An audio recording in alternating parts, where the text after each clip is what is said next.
I never thought a regular Tuesday could flip my world upside down in less than an hour. But let me tell you, it did, and in a way you wouldn't believe unless you'd seen it yourself.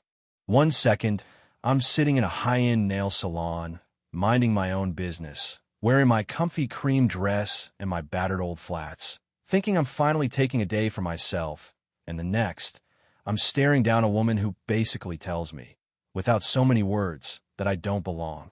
And when she slapped me, well, let's just say something inside me snapped, but not in the way she expected. The real twist came when the owner walked in and said those four words, the ones that changed everything. You know, sometimes you just need a little treat, right? That was me last Tuesday, bone-tired, brain-fried, feeling like the world hadn't given me a break in months. So, I booked myself a nail appointment at Golden Touch. This place with marble floors, gold accents, and customers who looked like they spent more on one purse than I made in a month. Walking in, I was honestly nervous. I mean, I could pay for their services, sure, but you ever feel like people are sizing you up the minute you walk through the door? That was the vibe. Still, I held my head high, walked to the desk, and told the receptionist, "Hi, I've got a 10 o'clock appointment for a manicure. Name's Judith."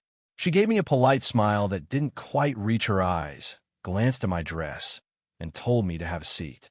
The waiting area was something else. Plush chairs, glossy magazines, women in power suits talking about Aspen ski trips and private schools, while I tried to look invisible. And then, just as I was starting to relax, this woman walked in, heels clicking like gunshots on marble, white designer suit. Hair so perfect it looked painted on. You know, the type the whole room seemed to freeze. She looked straight at me and didn't bother hiding her distaste. I try not to make eye contact, but I felt it. You know what I mean? That silent judgment, heavy as concrete. Amy, my nail tech, was sweet, nervous, probably early 20s, like she still believed people could be nice. She led me to her station, asked what I wanted. "Just a simple manicure," I said, keeping my voice steady, pretending I didn't notice the stares. I could feel that woman, later I'd learn her name, was Patricia, sliding into the chair next to mine, examining her nails. But really, she was examining me. A few minutes in, she started making these little noises, like she was offended by the air I breathed. Then, loud enough for everyone to hear, she said, "Are you sure you're in the right place, honey?" I blinked, not sure if I'd heard right. "What do you mean?" I asked, trying not to sound rattled. "Well," she said, fake smile plastered on, "this is an expensive salon. People sometimes confuse it with those budget places." She gestured at my dress, like she was waving away a bad smell. "I just want to make sure you know what you're getting into here." The whole salon went quiet. I could feel every eye on me. Amy's hand stopped moving, and my face burned. "I have an appointment," I said as calmly as I could. "I know where I am." Patricia laughed, that kind of sharp laugh that lets you know she's not joking. "Appointments don't mean much if you can't pay," she said, getting louder, making sure everyone could hear. "This isn't the sort of place you just walk into off the street. Maybe you should try the place down the block." That was the first time I felt tears in my eyes, not because of her words, but because of how little I mattered to these people. Still, I held my ground. "I can pay," I said, but my voice was barely more than a whisper. She wouldn't quit. "Can you?" she pressed. "Because I've seen your type before.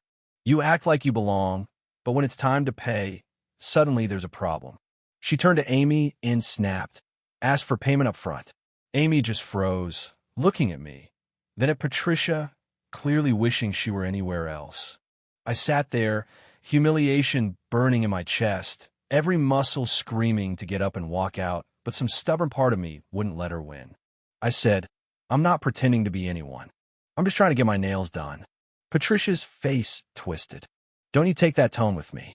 Do you know who I am? My husband owns 3 restaurants. I spend more in a day than you make in a month." She stood up, looming over me. "I will not be disrespected by someone in a cheap dress."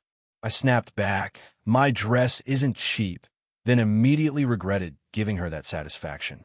She reached out, actually touched my sleeve, and sneered, "This is polyester, honey. Do you see what I'm wearing? This is silk. This is quality." That was it. I jerked my arm away. "Don't touch me," I said, and suddenly her voice shot up. "You don't get to tell me what to do. You're making everyone uncomfortable with your poverty." She looked at the others for backup, but the room was frozen. Amy tried to intervene, her voice shaky. Please, let's just, but Patricia cut her off, barking. You should never have seated her. She's probably here to cause trouble. Something in me broke.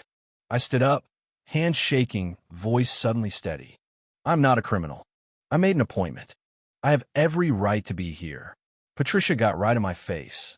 How dare you raise your voice to me? You have no right to be here. And then, without warning, she slapped me. The crack echoed.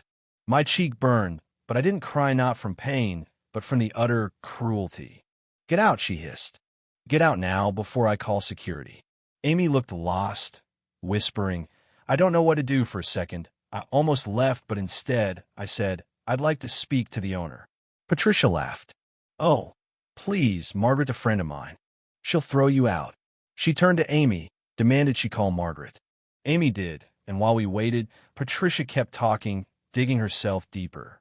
Not everyone is equal. Some people contribute, some just take up space. I said nothing, just stood there, holding my cheek, waiting. Margaret arrived, mid-40s, kind eyes, clearly worried. She asked what was going on, and Patricia launched into her story. This person is pretending to be a customer. She got aggressive. I just said quietly, she slapped me. Margaret's eyes darted from Patricia's red, triumphant face to my cheek, still burning. Patricia insisted. I barely touched her. She was being aggressive. I was defending myself. Margaret looked uncertain, but then, behind her, someone else spoke. The owner recognized me, and her entire expression changed. She rushed to my side. Miss Judith, I'm so sorry. Are you all right? The salon was dead silent. Patricia's mouth dropped open. Do you know this person? She asked. Margaret's voice was ice. This is Judith Chun. She owns the whole plaza. The color drained from Patricia's face as realization hit. But she's dressed a mess.